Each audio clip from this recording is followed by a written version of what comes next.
Bom dia a todos, eu sou o Stan Lee, fazendo a minha participação discreta. Com licença, senhor Stan, eu acho que... Ih, caramba, isso é um filme da DC? Macacos me mordam, eu tenho que me mandar daqui. Sejam bem-vindos, True Believers. Desta vez vamos conversar sobre o mito Stan Lee. Esse é um programa de homenagem ao grande Stan. Tenho comigo Paola, Denis e Serginho. Vocês gostam do Stan Lee? Sim, eu acho que ele é uma das maiores referências, né, no mundo dos HQs. Você gosta, Denis? Sim. Um grande escritor, um grande desenhista. Você cresceu com o Stan Lee, Serginho?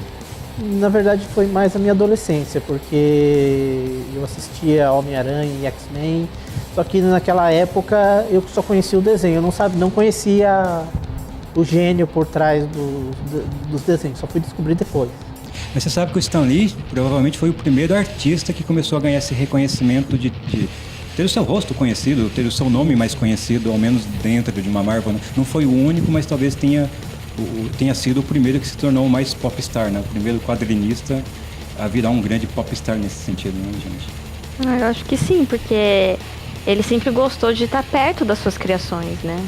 Ele queria estar presente dentro delas e dirigindo e fazendo tudo que ele podia para dar o melhor da alma dele pro trabalho, né? O Stan Lee também tinha um contato muito próximo com os leitores, né? Ele respondia muitas das cartas, até porque era o editor de muitas dessas edições e era o trabalho do editor respondendo as cartas dos fãs e colocar os editoriais nas revistas e tal. Então ele sempre curtiu muito esse contato e esse contato depois foi para os festivais, né? Para as Comic Con. O que aumentou ainda mais esse contato e com esse contato aumentou muito mais a importância do seu nome, né, Denis? Né, Serginho? Sim. Essa participação, né? E o legal é que as HQs das quais ele criou, ele colocou o nome de todos, então ele colocou no mesmo patamar. O desenhista dos balões, o letrista, o pintor, o produtor, ele colocou tudo no mesmo patamar. Então a pessoa já não chamava de senhor editor, senhor desenhista, chamava pelo nome, realmente como se fosse uma pessoa próxima. Um tio, um irmão, um amigo. E você sabe que não era comum, né? Sobretudo até os anos 60, os quadrinhos não davam muitos créditos, não. Tem muito quadrinho daquela época e sobretudo das épocas anteriores que a gente não sabe quem é exatamente o escritor, quem é exatamente o roteirista, porque as editoras não costumavam dar esse crédito, né? Foi esse pós-universo Marvel, depois pós-universo DC que a gente começou a ter esse reconhecimento, né, Serginho? Sim, mas o que era interessante nas histórias dele é que eu até, já que a gente ia falar dele, eu fui zapear lá na minha coleção lá, eu encontrei uma HQ da Marvel que tem a Origins, tem todas as primeiras histórias, né? E é curioso ver que por trás do colorido dos personagens, eles tinham defeitos, tinham erros, tinham acertos. Até eu concordo com o que um crítico ele falou que assim, nas histórias do Stan Lee, o que você via eram pessoas com problemas e defeitos que por acaso tinham poderes especiais. E isso fica bem claro, por exemplo, no primeiro volume do Quarteto Fantástico, no primeiro volume do Homem-Aranha, onde você vê que o Peter Parker, apesar de ter todos aqueles poderes, ele é um estudante, ele tem contas para pagar, ele tem que cuidar da sua própria vida. Bem diferente do que eram, por exemplo, os heróis divinos da DC Comics. Engraçado que ele começa com o Capitão América, ele começando na carreira, não era nem a Marvel ainda, era a Timely Comics, e fazia o Capitão América, que era uma propaganda de guerra, né? O Capitão América surge já enfrentando os nazistas dentro desse contexto, e depois ele é um dos caras que vai resgatar o Capitão América nos anos 60 por ter tido esse primeiro contato inicial, mas aí ele recria os heróis dessa era de ouro, tipo Super-Homem, Capitão América, que eram maiores do que a vida, né? Eram esses heróis sem defeitos, como a gente estava citando, Serginho. E nos anos 60 ele reapresenta esses personagens ou outros heróis que têm esses defeitos, são mais humanos, né?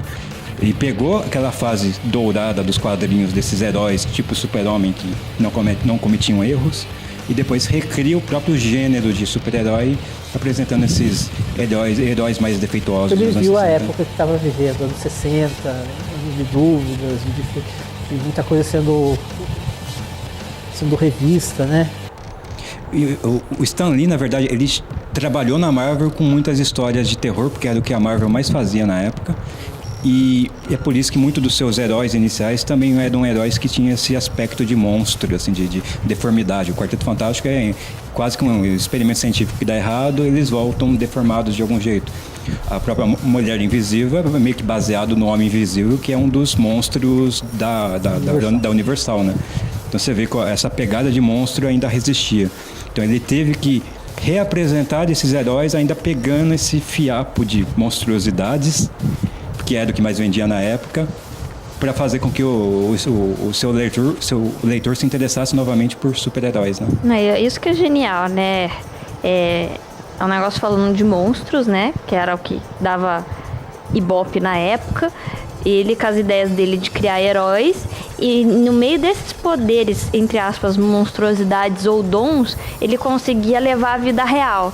Porque eu acho que, na verdade, a maioria dos personagens, assim, seja o Peter Parker, seja, sei lá, um Wolverine, um X-Men, a Mulher Invisível, por exemplo, é algo que a gente acaba sendo super-herói também, porque a gente tem timidez que acaba se sentindo invisível, uma dificuldade de adaptação, e Peter Parker, por ser estudante, e o jeito que ele desenvolve a personalidade dele, no fim, todos nós somos heróis se for seguir o ponto de vista do Stan Lee. E mais do que isso, né? O Peter Parker foi o primeiro herói que foi uma espécie de encarnação do leitor da época, transferido. Ele meio que respondeu a pergunta, né? Se você que gosta de quadrinhos ganhar superpoderes, o que você faria, né?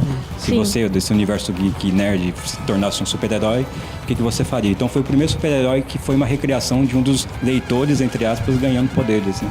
Que é o jovem Homem-Aranha, aprendendo que... Primeiro se deslumbrando com os poderes, e depois aprendendo a famosa frase, né, Dennis? Com grandes poderes vem grandes responsabilidades. Não, eu acho até que muita gente, durante o tempo, né, lapidou a bússola moral interior com as obras dele, com os personagens. E todas as obras tinham isso, né? A história do Hulk, que é a eterna história de você ter uma personalidade dividida. Você tem um lado furioso, mas você também tem um lado sensato, humano. O Peter Parker, a questão da responsabilidade, seja civil, social, com a Tia May, com o seu trabalho de fotógrafo, com a sua vida pessoal, mas também com a sua vida de ajudar as outras pessoas. E os X-Men, né, que talvez seja uma das mensagens mais importantes, que já era uma mensagem contra o racismo, né? Sim, eu acho que sim. Nesse negócio de lado furioso, eu lembro muito na Wanda, né? Sendo internada, sofrendo em casa, bullying, entre aspas, do próprio pai, que não conseguia controlar a personalidade rebelde e a fúria dela junto com os poderes, interna a menina e ela fica revoltada. E o Stan Lee foi inovador, porque o primeiro herói negro foi ele que construiu, que foi o Pantera Negra. Mas não é só o X-Men também que teve essas mensagens, né? Ele criou o Pantera Negra, que é justamente para ratificar ainda mais essa mensagem contra o racismo, né? Então tem outras criações, né? Tempestade mesmo, né? Mas é o X-Men, né? Mas o Pantera foi, se não me engano, o primeiro grande herói negro dos quadrinhos americanos, né? Pelo menos dentro da Marvel, de ganhar uma época que tinha toda aquela discussão sobre os direitos raciais, sobre... É que você pegar, essa história da Marvel começa a surgir em 62, 63, até 67 ainda existiam, em termos federais, leis que proibiam o casamento entre raças, né? Então um branco não poderia se casar com uma negra, um negro não poderia se casar com uma branca dentro dos Estados Unidos. Você imagina esses gibis, desse meio para o final dos anos 60, pegaram todo esse período bem tumultuado da vida americana. E das grandes sacadas do Stan Lee foi pegar essa coisa real e transferir para os quadrinhos, né? Esses mesmos dramas da vida real, e transferir para esses quadrinhos, objetivando os jovens, mas fazendo com que não só os jovens, não só as crianças gostassem desses quadrinhos, porque eles estavam abordando em temas importantes para todo mundo, não só para as crianças, né? O legal do Pantera Negra é que ele não aborda só a pessoa ser negra e tal, para você, o jovem, né, a criança, o leitor, no caso, perder o preconceito que negro pode ser um herói, que tem uma vida normal. Aborda também a religião, né, que tem um lado religioso ali, para você entender um pouco mais sobre a cultura, etnia africana. Isso é muito gostoso, porque acaba tirando aquele preconceito que você tem com a pessoa ser diferente de você. O Stan Lee fazia mais isso também no Surfista. O surfista virou meio que o Horácio, que é pro Maurício de Souza. Nos quadrinhos do Maurício, o Horácio é meio que a consciência do próprio Maurício tecendo alguns comentários, né?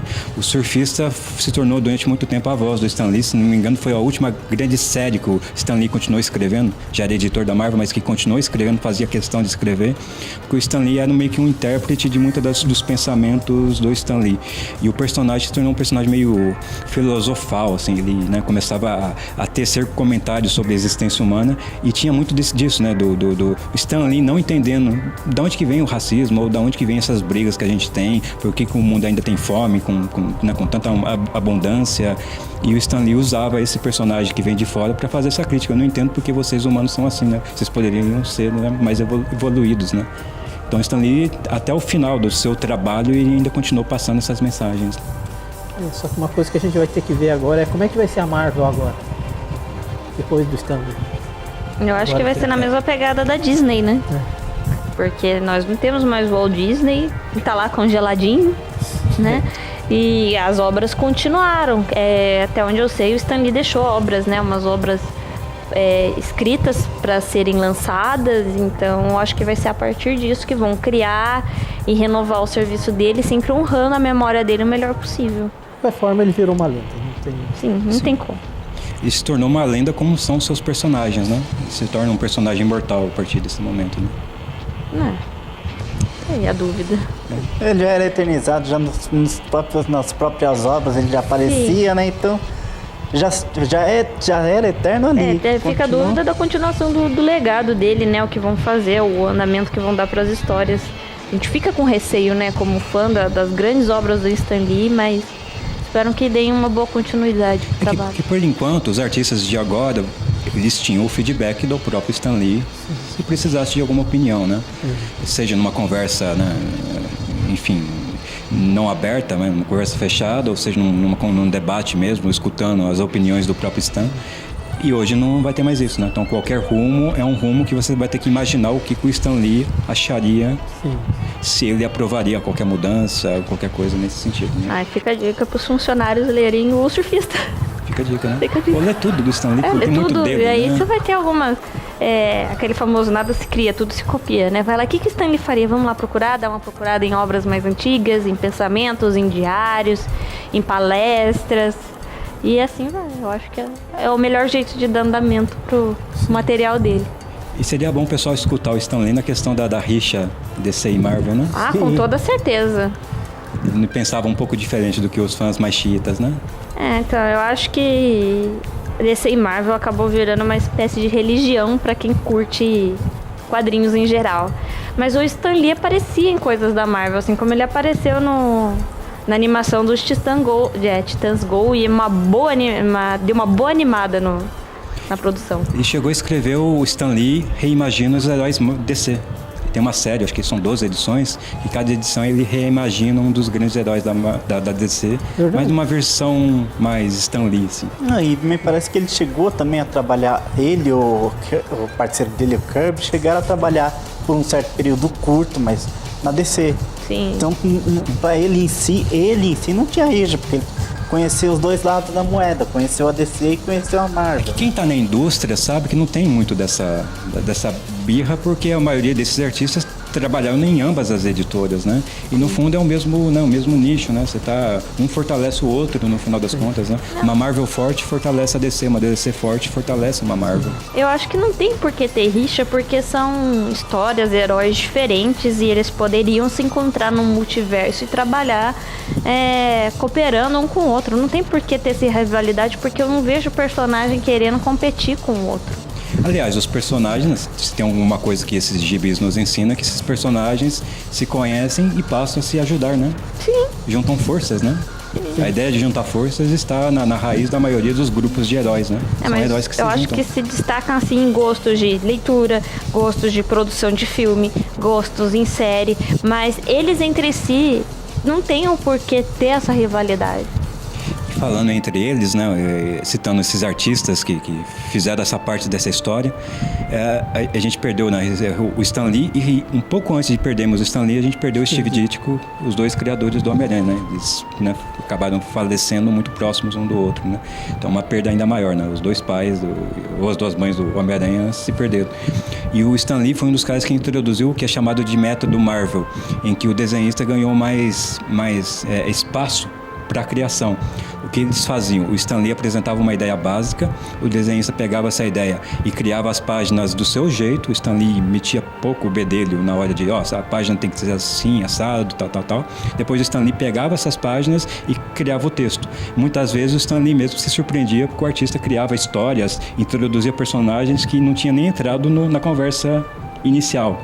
Então ele tinha que achar, né, formas de continuar contando essa história. Então sempre foi uma parceria mesmo, né? Então nunca foi só o Stan Lee criando, muito menos os outros criando sem o Stan Lee. Então todos os artistas que tiveram uma mão nesses personagens foram tão importantes na criação desses personagens quanto o próprio Stan, né? Então, eu já acho que a equipe dele tem uma preparação, né? Essa liberdade na hora de trabalhar faz o trabalho render, ser mais gostoso. Eu acho que todo ambiente que é assim, trabalhando com cooperação, funciona melhor. E essa liberdade faz as pessoas querendo se dedicar mais, né? Em vez de ficar travada. Eu acho que ele, como um grande gênio e até mesmo como chefe de grandes desenhistas, grandes produtores, foi uma pessoa muito exemplo, e eu acho que a pessoa tem a essência e competência para continuar a escrever um Homem-Aranha, por exemplo. E também sobre, né, fazer parcerias com gente também de alto nível, né, Denis, né, Serginho? Ele não trabalhou com peixe pequeno, não, né? Não, e ele nunca trabalhou sozinho, isso que é o legal, porque os quadrinistas, tanto da Marvel quanto da DC, eles têm isso, eles não trabalham sozinhos, não é um. É sempre 2, 3. É um grupo criando uma ideia nova, uma história nova. Então acho que isso também, o Stan Lee trouxe isso para o universo, não só dos quadrinhos, mas da literatura, do cinema em si, da arte em geral. Ele trouxe a ideia de não faça sozinho, faça numa equipe, faça um trabalho, porque uma cabeça pensa bem, mas várias pensam melhor ainda. Concorda, né, Serginho? Concordo. A cabeça pensa mais do que, né? Ele sempre trabalhou com vários, como você disse, ele não trabalhou com peixe pequeno, mas no final também teve algumas desavenças, né? Ele teve uma desavença com o Steve Ditko, né? Lá pro final da... É que surgiu com o Homem-Aranha, porque os dois tinham visões políticas um pouco diferentes, e o Stan Lee começou a colocar temas nas revistas do Homem-Aranha que eram mais indo para o lado ideológico que o Stan tinha, e o Ditko, que era um lado diferente, ficou um pouco desgostoso e a parceria acabou, né, azedando um pouquinho, né? Mas depois o Ditko acabou fazendo outros personagens que eram mais em linha com o que ele achava. Foi ele que apresentou o Dr. Octopus para... Foi um dos que apresentou. Então ele tinha uma visão diferente. E fez o Rastejante na DC, que era um cara que já... E fez o Questão na DC. Sim. O Questão é um personagem, para entender como pensava o Ditko, o Questão é um bom personagem. O Questão é muito legal, né? O jeito dele de raciocinar é fantástico. Presta bem atenção que você entende as coisas que ele fala, porque ele fala meio... questionando tudo, né? Que era justamente como era o Steve Ditko. Ele é um personagem que mostra muito bem o pensamento. Assim como o surfista mostra o pensamento muito bem do Stan Lee, eu acho que um Questão mostra muito bem. Daí os dois, na parceria, acabou dando errado, assim, tal. E também o que teve de parceria, assim, foi um pouquinho o nome do Stan Lee acabou ficando muito grande, que outros artistas começaram a sentir um pouco de inveja. Isso teve dentro do meio também, mas eu vou comentar mais sobre isso daqui a pouco, que estamos encerrando essa primeira parte. Voltamos daqui a pouco.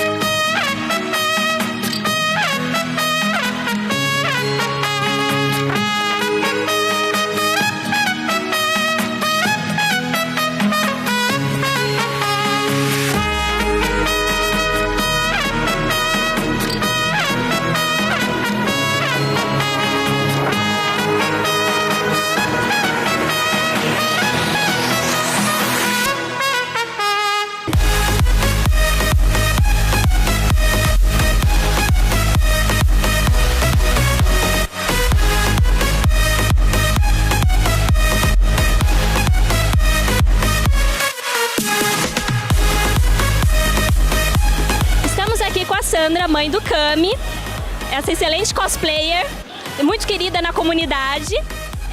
Tudo bem com você, Sandra? Tudo ótimo, e você? Também tô bem. Conta pra gente, como é que começou a sua vontade de começar a fazer cosplay? A minha vontade começou em 2014, quando eu fui no primeiro CBLOL, que aconteceu em Porto Alegre. Primeiro que eu fui, né? E daí eu comecei, assim, que mais me chamou a atenção foi os cosplay. Daí eu gostei, achei o máximo aquele trabalho, né? De ficar tirando foto com o pessoal que está participando do evento. E eu amo fazer isso, vou fazer pro resto da minha vida. Você começou com a Lux Feiticeira, não foi? Foi com a Lux Feiticeira. Que daí eu comecei a me interessar em 2014 e o primeiro que eu usei mesmo foi na final de 2015, quando a PEN ganhou. Eu tava lá. Foi muita emoção.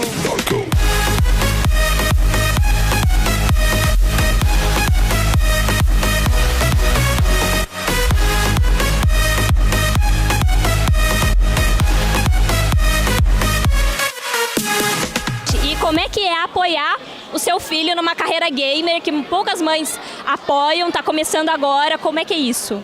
Então, muitos fãs vêm me perguntar, falar sobre isso.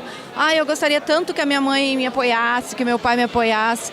Daí eu converso muito, explico. Não, vocês têm que fazer os pais entender o que vocês estão fazendo. Chamem eles para jogar com vocês, mostre o jogo.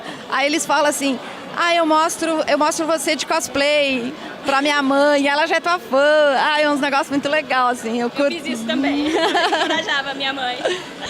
Daí eles fazem, essa é mãe de um jogador e ela faz até cosplay.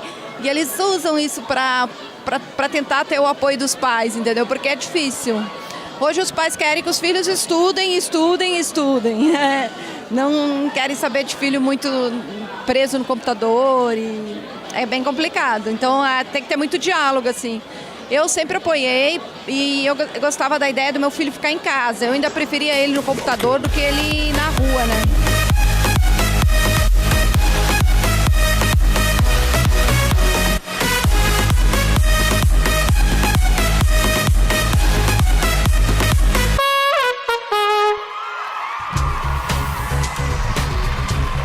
Estamos de volta, desta vez, nesse programa de homenagem ao grande Stan Lee. Eu terminei aí a última parte comentando que o Stan Lee, o nome, né, de ter ficado tão famoso despertou um pouquinho da inveja, mas era uma inveja menos contra o Stan Lee ter ficado muito conhecido, mas uma inveja de que outros nomes não foram tão bem lembrados, né? O Jack Kirby, que era um cara tão importante quanto o Stan Lee, morreu muito tempo antes de ter o seu nome tão reconhecido quanto o próprio Stan Lee viveu o suficiente para ter o seu nome conhecido, né? Então faltou um pouquinho dessa correção histórica, né? Alguns nomes que eram importantes não foram. Sim. Talvez agora com o Stan Lee a gente não esqueça mais ninguém, né? Eu acho que é questão também de mídias, né? O Stan Lee se preocupava em estar mais próximo do leitor. Pegava feedback das pessoas para ajudar a criar as coisas. Hoje em dia nós temos a internet para eles conversarem com a gente, ter o contato direto, né, próximo. Antes mandar carta, às vezes era meio difícil, a carta não chegava, extraviava. Principalmente leitores de outros países brasileiros, mandar a carta para lá demorava muito, às vezes passava batido pela quantidade de cartas. E hoje tem Comic Con, tem vários eventos que eles fazem questão de estar presente para poder dar workshop, palestras e responder dúvidas de fãs. É diferente. Aí também tem o detalhe que o Stan Lee nunca pareceu um cara estrelinha, né? Ele nunca foi arrogante. Tem uns que a fama sobe na cabeça e acaba prejudicando isso, esse contato. O Stan Lee não negava tirar foto, não negava... Não, eu tenho muitas amigas que conseguiram tirar foto com ele na Comic Con do ano passado em São Diego. Tenho bastante gente que conseguiu foto com ele. E quem conseguiu agora essa foto ainda é lendária. Importante, né? Sim, com certeza. Se eu conseguisse, eu ia pôr numa moldura, porque eu também postaria numa moldura. Vocês gostariam de ter tido uma foto com o Stan Lee? Vocês ficam com inveja de quem conseguiu? Inveja eu não fico, não, mas com certeza, se eu tivesse uma foto com ele, não. Eu estaria feliz. Inveja. Mas eu fico feliz por quem também tem, porque afinal ele é uma pessoa que tem fama, né? Na verdade, ele em si, a pessoa, mas o ideal que ele transmitiu, que ele trouxe para todo mundo nesse contato, que ele realmente, em todas as Comic Cons que teve nos Estados Unidos, ele foi, Ele ia em eventos de anime, ele foi em vários eventos de anime lá fora. Ele chegou aí em muitos eventos de anime. Ele sempre gostou mesmo de ter esse contato, ele sentia até harmonia entre o público e ele e o público, porque ele era gente como a gente. Ele mesmo dizia isso, eu sou gente como a gente. Você sabe que quando ele começou, ele não contava que era quadrinista ou que fazia histórias em quadrinhos, porque ainda havia muito preconceito na época. Então ele surgiu numa época em que ele tinha que esconder a sua profissão para não passar vergonha, mas viveu o suficiente para ver esse jogo, né, dar uma boa virada. E, né, colher os frutos exatamente por ter sido esse criador de história de quadrinhos. Ele pôde ver a Marvel se tornar o que ela é hoje, né? E muita gente vai lembrar do Stan Lee para sempre justamente por causa dessa Marvel que cresceu tanto que chegou no cinema, e o Stan Lee também foi junto, né? Foi junto, né? As aparições dele são incríveis. Aliás, um filme da Marvel sem a participação do Stan Lee talvez não seja mais tão Marvel, né, Serginho, né, Dennis? Eu acho que vai fazer falta, porque era aquele momento que você parava e esperava, assim, aquele momento que ele ia aparecer. Você sabia que no filme ele ia aparecer, em algum momento ele ia aparecer, seja num cartaz, seja num banner, seja conversando com um super-herói. Ele várias vezes fez isso, principalmente com Homem-Aranha, né? Sim. Espero que ele apareça de CGI só pra dar um oizinho. A princípio, os próximos filmes já estavam pré-gravados. Já estavam pré-gravados, né? As partes dele, né? Então, pelo menos uns 3, 4 filmes ele ainda vai aparecer, né? Não, mas aparecer ele numa foto, ou num cartaz, ou sei lá, ele atrás, igual nos Titãs mesmo, dando um tchauzinho, que seja, vai ser muito bom pra você ter aquele sentimento de ele tá ali presente, sabe? É que acho que no julgamento do Hulk teve algumas séries que ele apareceu como foto, não foi a pessoa. Então acho que eles podem fazer isso na delegacia. Teve 2 filmes que ele apareceu com foto dele na delegacia. Então acho que pode acontecer isso também dele. Aparecer como um quadro de um presidente, entre aspas, um presidente, um prefeito, um delegado. Ou ele aparecer pro Peter em algum sonho. Olha que legal. É que a única coisa que faltou, acho que de uma aparição do Stan Lee seria o Stan Lee chegar para o Homem-Aranha e fazer o grande poderes, né? Se tornam grandes responsabilidades e citar suas frases famosas. Stan Lee chegou a participar de uma animação do Homem-Aranha, você lembra? Sim, ele fazia o narrador também. Sim. Ele fez narração de vários seriados. Onde ele aparece? Do Incrível Hulk. Ele aparece pro Peter Parker e igual o Mufasa aparece pro Simba nas nuvens. Lembre-se de quem você é. Sim. Ia ser muito bom uma cena dessa. Iria ser. Você acha que sobretudo o Guerra Infinita, que vai ser o principal filme da Marvel aí, que tá para chegar, vai ter uma homenagem um pouco maior ao Stan Lee? Eles vão aproveitar esses próximos filmes? Com certeza vai haver alguma homenagem ao filme. O primeiro filme da Marvel que aparecer na TV, no cinema, vai ter alguma homenagem ao Stan Lee. Eu acho que talvez não, assim como Star Wars não homenageou a Carrie Fisher, assim, descarado, né? Nem mataram o personagem dela, então eu acho que talvez eles não forcem a barra. Mas dizem que modificaram a história pra ficar bastante em cima da perda da Sim, ficou, mas eu acho que o Stan Lee ainda, como já tem essas cenas ainda pré-gravadas, assim como foi a Carrie Fisher no Star Wars, não forcem tanto a barra com isso, mas algum dizer, alguma coisa pra ele, vão colocar assim. Então a gente fica nessa expectativa, vamos esperar, né? Só sabendo quando chegar esses filmes ao cinema, só assistindo. Muito obrigado, Paulo. Obrigado, Denis. Obrigado, Serginho. E até a próxima, pessoal. Excelsior!